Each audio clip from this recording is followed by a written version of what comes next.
Hello viewers, காகம் சொல்லக்கூடிய சகுனங்கள் பற்றி தான் இந்த வீடியோவில் நம்ம பார்க்க போகிறோங்க.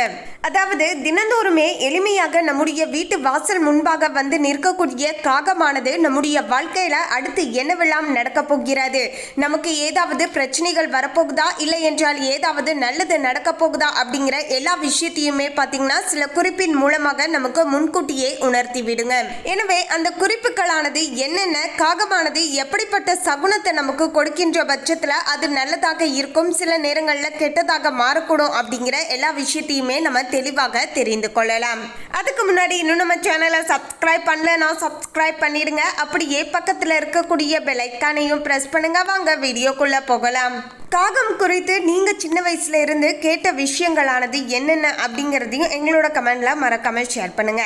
அதாவது நிறைய காக்காக்கள் பார்த்தீங்கன்னா வந்து நம்முடைய வீட்டின் முன்பாக பார்த்தீங்கன்னா நின்று கத்திக்கொண்டே இருந்துச்சுன்னா நம்ம வீட்டுக்கு பார்த்தீங்கன்னா உறவினர்கள் வரப்போகிறார்கள் அப்படின்னு சொல்லுவாங்க. அதுலேயும் நிறைய காக்காக்கள் ஒன்று சேர்ந்து பார்த்தீங்கன்னா கத்தும் போது பார்த்தீங்கன்னா ஏதாவது காக்கா பார்த்தீங்கன்னா இறந்து போயிருக்கும். அதற்காக தான் பார்த்தீங்கன்னா இப்படி எல்லா காக்காக்களுமே ஒன்று சேர்ந்து கத்துகிறது அப்படிங்கிற மாதிரியான சில விஷயங்கள் பார்த்தீங்கன்னா நம்முடைய முன்னோர்கள் நமக்கு சொல்லி நம்ம கேள்விப்பட்டு இருப்போங்க. இது போன்று நீங்க என்ன விஷயங்களை காகம் குறித்து கேள்விப்பட்டு இருக்கீங்க அப்படிங்கிறதையும் எங்களோட கமெண்ட்ல மறக்காம ஷேர் பண்ணிடுங்க. வாங்க இப்போது காகம் சொல்லக்கூடிய சகுனங்கள் பற்றி தெளிவாக பார்க்கலாம். மனிதன் தன்னுடைய அன்றாட வாழ்க்கையில தினம் காணக்கூடிய பறவை அப்படின்னா அது காகம் தாங்க. நமது இறந்து போன முன்னோருடைய அம்சமாகத்தான் காகங்கள் திகழ்வதாகவும், எனவே அவங்களுடைய நினைவு நாட்கள்ல பார்த்தீங்கன்னா காகத்துக்கு அன்னம் இடுவது சிறப்பு என்றும் கூறுவார்கள். இன்றைக்குமே கிராமப்புறங்களில் காகமானது ஓயாமல் கறந்தால் யாராவது விருந்தினர் வரப்போவதற்கான சகுனம் என்றும், ஏதோ நல்ல தகவல் வரப்போவதாகவும் பேசிக்கொள்வதை நம்ம கேட்கலாங்க. காக்கை பாட்டியினார் எனும் சங்ககால புலவர் காகம் ஏற்படுத்தக்கூடிய நல்ல சகுனங்களை பற்றியும் பார்த்தீங்கன்னா பாடியிருக்காரு. அதாவது நாம ஏதாவது பயணம் செய்கிறோம் அப்படிங்கிற பட்சத்தில் காகமானது வளமிருந்து இடமாக போகுது அப்படின்னா நமக்கு அந்த நேரத்தில் பார்த்தீங்கன்னா நம்ம செய்யக்கூடிய அந்த செயல்களின் மூலமாக நமக்கு தன லாபத்தையும் ஏற்படுத்தி தரும் அப்படின்னு சொல்லுவாங்க. அதுவே நம்ம பயணம் செய்யும் போது இடமிருந்து வளமாக போச்சுன்னா நமக்கு நஷ்டங்கள் ஏற்பட போகுது அப்படிங்கிற விஷயத்தை தான் குறிப்பால் முன்கூட்டியே உணர்த்தி விடுங்க. எனவே அப்படிப்பட்ட சமயங்களில் நம்ம ரொம்பவே அந்த விஷயங்களில் ஜாக்கிரதையாக இருக்கணும். இல்லை என்றால் அந்த விஷயங்களையே கொஞ்சம் தள்ளி போடுவது கூட சில நேரங்களில் நல்லதாக இருக்க கொடுங்க. பயணிக்கக்கூடிய அன்பரை நோக்கி காகமானது கரைந்து கொண்டே பறந்து வந்தால் பயணத்தை தவிர்த்து விட வேண்டுங்க. ஒரு காகமானது மற்றொரு காகத்துக்கு உணவூட்டக்கூடிய காட்சி தென்படுமானால் பயணமானது இனிதாகும். ஆணும் பெண்ணுமாய் காகங்கள் இருந்து கரைந்து கொண்டு இருந்தால் பெண்கள் சேர்க்கையானது பார்த்தீங்கன்னா ஏற்படுங்க. ஒருவருடைய பயணத்தின் போது அவரது வாகனம் இல்லைனா குடை, காலனி இல்லைனா பார்த்தீங்கன்னா அவருடைய உடல், நிழல் ஆகியவற்றை காகமானது தன்னுடைய சிறகால தீண்டினால் பார்த்தீங்கன்னா பயணத்தின் போது அவருக்கு அகால மரணம் கூட ஏற்படலாம் என்பதால் ஜாக்கிரதையாக நடந்துக்கணுங்க. அன்றைய நாள் அந்த பயணத்தை நீங்கள் தவிர்த்து விடுவது இன்னுமே நல்லதாக இருக்க கொடுங்க. அதே நேரம் பூஜை செய்வது போன்று காகம் பூக்களை கொண்டு மேலே தூவினால் அந்த பயணத்தால் பல விதமான தன லாபமானது ஏற்பட ஆரம்பிக்கும் அப்படின்னு சொல்லலாங்க. வாகனம், குடை, காலனி ஆகியவற்றின் மீது காகமானது எச்சமிட்டால் பயணத்தின் போது உணவுக்கு பஞ்சமானது இருக்காது, நல்ல உணவானது உங்களுக்கு கிடைக்கும் அப்படின்னே சொல்லலாங்க. யாத்திரை புறப்படும் போது காகமானது எந்த பொருளை தன்னுடைய அலக்கால் கொண்டு வருகிறதோ அந்த பொருளின் வகையிலான லாபமானது பயணத்தில் நமக்கு கிடைக்க கொடுங்க. உதாரணமாக சிவப்பு நிற பொருளானது தங்கம் வகையிலான லாபத்தையும், வெண்ணிற பொருளானது வெள்ளி லாபத்தையும், பஞ்சு போன்றவை வஸ்திர லாபத்தையும் குறிக்கும் அப்படின்னு சொல்லுவாங்க. இவ்வாறு உள்ள பொருட்கள் அந்த இடத்துல இருந்து காகம் எடுத்து செல்வது போல கண்டால் அந்தந்த வழிகளில் பார்த்தீங்கன்னா நஷ்டமானது ஏற்படக்கூடும் அப்படின்னு சொல்லுவாங்க. ஸோ இந்த விஷயங்கள்ல கொஞ்சம் பார்த்து நடந்துக்கோங்க. மேலும் ஒரு பெண்ணுடைய தலையில ஏந்தி உள்ள குடத்தின் மீது காகமானது அமர்ந்து இருக்கக்கூடிய காட்சியை கண்டால் தன லாபம் மற்றும் பெண்களால நன்மைகளானது அதிக அளவுக்கு ஏற்பட ஆரம்பிக்கும் அப்படின்னே சொல்லுவாங்க. அதே நேரம் காகமானது அந்த குடத்துக்குள்ளே பார்த்தீங்கன்னா அழகை நுழைத்தால் புத்திரனுக்கு ஆகாது. அந்த குடத்தின் மீது காகம் எச்சமிட்டால் நல்ல உணவானது பார்த்தீங்கன்னா கிடைக்கும் அப்படிங்கிற ஒரு ஐதீகமானது இருக்குங்க. காரணமின்றி கரைந்து ஒளி எழுப்பக்கூடிய காகமானது பஞ்சம் வரப்போவதையும், காரணமின்றி சுற்றி சுற்றி பறக்கக்கூடிய காகமானது எதிர்கள் தொல்லையும், விரைவில் அசாதாரணமாக பறக்கக்கூடிய காகமானது அந்த பகுதிக்கே ஏதாவது ஆபத்து நேரிடப் போகிறது என்பதை சகுனமாக அறிவிக்குமாம்.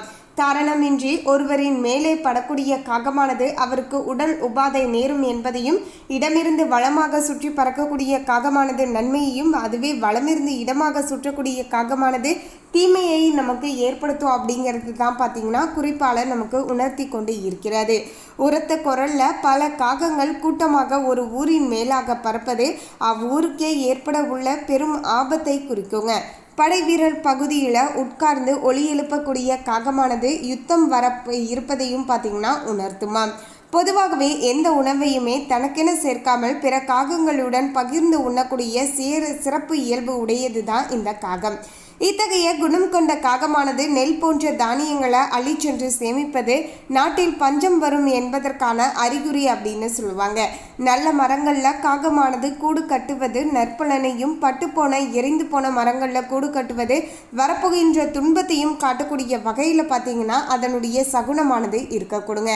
தன்னுடைய காக்கா குஞ்சுக்களுடன் கூட்டில் வசிக்கக்கூடிய காகமானது சுபிச்சத்தை குறிக்கும். முட்டை இடாத காகமானது முட்டையை கீழே தள்ளி உடைக்கக்கூடிய காகம், ஒரு முட்டை மட்டுமே இடக்கூடிய காகம் போன்றவை தீமையை நமக்கு காட்டுங்க. ஆழ்ந்த கருமை நிறமுள்ள காகத்தை கண்டால் திருடர் பயமானது பார்த்திங்கன்னா ஏற்பட ஆரம்பிக்கும். மேலும் பூக்கள் பழங்கள் இல்லைன்னா பார்த்திங்கன்னா ரத்தின கற்களை ஒரு வீட்டில் காகம் இட அந்த வீட்டில் ஆண் குழந்தையானது பிறக்குங்க. கூடு கட்ட உபயோகிக்கக்கூடிய புல் குச்சி போன்றவற்றை கொண்டு போட்டால் பெண் மகள் பார்த்திங்கன்னா பிறக்கக்கூடும். மணல் நெல் போன்ற தானிய வகைகள் ஈரமான மண் பூக்கள் காய்கனிகள் கொண்டு வந்து வீட்டில் காகமானது போட்டுச்சுன்னா அந்த பொருட்களின் வகையில் நமக்கு தனலாபமானது ஏற்பட ஆரம்பிக்கும். வீட்டில் உள்ள பாத்திரங்களை காகமானது எடுத்து போவது நன்மையாற்று. சூரியனை பார்த்து காகம் கரைந்தாலும், சிவந்த பொருட்கள் சிவந்த மலர்கள் ஆகியவற்றை கொண்டு வந்து வீட்டினுள் போட்டாலும் நெருப்பினால் துன்பம் நேரிடும் என்பதால் ரொம்பவே ஜாக்கிரதையாக இருக்க வேண்டுங்க. காகம் மிகவுமே அமைதியாக உட்கார்ந்து கிழக்கு திசை பார்த்து கரைந்தால் அரசாங்க ஆதரவு, நண்பர்களுடைய சேர்க்கை, தங்கத்தால லாபம், நல்ல உணவு போன்ற பல நல்ல விஷயங்களானது நடக்க ஆரம்பிக்கும் அப்படின்னே சொல்லலாங்க. பால் உள்ள மரங்கள் மற்றும் ஆற்றங்கரங்களில் இருந்து கொண்டு மழைக்காலங்களில் காகம் கரைவது நல்ல மழையானது உண்டு என்பதற்கான சகுனம். மற்ற காலங்களில் இவ்வாறு காகம் கரைந்தால் மழை மேகங்கள் மட்டுமே வந்து போகும், மழை வராது. நீர்நிலைகளை பார்த்து காகமானது கரைவதும், மணல் புழுதி இல்லைனா தண்ணீரில் காகம் தன்னுடைய தலையை மூழ்கச் செய்வதும் நல்ல மழைக்கான அறிகுறிகளாகும். மற்ற காலங்களில் இவ்வாறு செய்வது இல்லைங்க. மேலும் பார்த்தீங்கன்னா தென்கிழக்கு திசையை நோக்கி பார்த்தீங்கன்னா காகம் கரைந்தால் தங்கமானது உங்களுடைய வாழ்க்கையில் அதிகமாக சேர ஆரம்பிக்கும். அடுத்து தெற்கு திசை, அதாவது உளுந்து கொள்ளு போன்ற தானிய லாபமும் இசையில புலமையும் அமைய கொடுங்க. சங்கீத வித்வானின் நட்புமே உங்களுக்கு கிடைக்கக்கூடும். அதுவே தென்மேற்கு திசையை பார்த்து காகமானது கரைந்தால் நல்ல தகவலானது வந்து சேரும். குதிரை, தயிர், எண்ணெய், உணவு போன்றவை எல்லாமே சேர ஆரம்பிக்குங்க. மேற்கு திசையை பார்த்து காகமானது கரைந்தால் மாமிச உணவு, மது வகைகள், நெல் முதலான தானியங்கள், முத்து பவளம் போன்று கடல்ல விளையக்கூடிய பொருட்கள், உலர்ந்த பல வகைகள் எல்லாமே உங்களுக்கு சாதகமாக கிடைக்கக்கூடும். அதே வடமேற்கு திசையை பார்த்து காகமானது கரைந்தால் ஆயுதங்கள், கொடியில விளையக்கூடிய பழங்கள் எல்லாமே கிடைக்குங்க. உலோகங்களால் லாபமானது ஏற்பட ஆரம்பிக்குங்க. வடக்கு திசையை பார்த்து காகமானது கரைந்தால் ஆடைகள், நல்ல உணவு ஆகியவை எல்லாமே கிடைக்கும். வாகனங்களுடைய சேர்க்கையும் உண்டாகும். வடகிழக்கு திசையை பார்த்து காகமானது கரைந்தால் நல்ல தின்பண்டங்கள், பொதி சுமக்கக்கூடிய எருது, பொதி சுமக்கக்கூடிய வாகனங்கள் எல்லாமே சேர ஆரம்பிக்குங்க. வீட்டின் கூரை மீது அமர்ந்து காகம் கரைந்தால் இந்த எல்லா விஷயங்களும் பார்த்திங்கன்னா உங்களுக்கு அப்படியே நடக்கும் அப்படின்னு சொல்லுவாங்க. ஸோ இந்த விஷயங்களில் நீங்கள் எதை ஃபேஸ் பண்ணியிருக்கீங்க? உங்களுடைய வாழ்க்கையில், உங்களுடைய வீடுகளில் இது போன்று காகமானது ஏதாவது சகுனங்கள் கொடுத்து இருக்கா? இனி வரப்போகின்ற நாட்கள் காகமானது பறந்தால் இந்த ஒரு சில விஷயங்களை நோட் பண்ணி பாருங்கள். நிச்சயமாக இதற்கேற்ப நல்ல மாற்றங்களானது ஏற்பட ஆரம்பிக்கும். ஒரு பயணம் செய்கிறீங்க அப்படின்னா உங்களுக்கு முன்பாக பார்த்தீங்கன்னா வளமிருந்து இடமாக காகம் போகுதா, இடமிருந்து வளமாக போகுதா அப்படிங்கிற விஷயத்தை நோட் பண்ணி பாருங்கள். அதன் பிறகு பார்த்தீங்கன்னா நம்ம சொன்ன இந்த விஷயத்தையும் நல்லது நடக்குமா இல்லைன்னா கெட்டது வரப்போகுதா அப்படிங்கிற விஷயத்தையும் நோட் பண்ணி பாருங்கள். நிச்சயமாக அதை அப்படியே நடக்க கொடுங்க. உண்மையாலுமே காகம் சகுனம் பற்றி தெரிந்து கொண்டவர்கள் நிறைய விஷயங்களை பார்த்தீங்கன்னா முன்கூட்டியே அவங்க அவங்களுடைய வாழ்க்கையில் அடுத்து இதுதான் நடக்க போகுது அப்படிங்கிற அப்படிங்கிறத நம்ம முன்கூட்டியே தெரிந்துக்கிட்டு அதற்கு தகுந்தாற் போல் கொஞ்சம் நடந்துக்கும் போது சில பல பிரச்சனைகள் ஏற்படுவதை தவிர்த்து கொள்வதோடு அதிர்ஷ்டத்தை இன்னும் கொஞ்சம் அதிகமாக பெற்றுக்கொள்வதற்கு இந்த காகத்துடைய சகுனமுமே ரொம்பவே உதவியாக இருக்குங்க. இந்த காகம் சகுனம் குறித்த உங்களுடைய தனிப்பட்ட கருத்து என்ன அப்படிங்கிறதையும் கமெண்ட்ல ஷேர் பண்ணுங்க. மேலும் இந்த தகவலை பற்றிய உங்களுடைய கருத்தை கமெண்ட்ல பதிவு பண்ணுங்க. இந்த தகவல் உங்களுக்கு பிடிச்சிருந்தா லைக் பண்ணுங்க, ஷேர் பண்ணுங்க. இது போன்ற சுவாரஸ்யமான தகவலை தெரிந்து கொள்ள சேனலை சப்ஸ்கிரைப் பண்ணுங்க. தேங்க்யூ.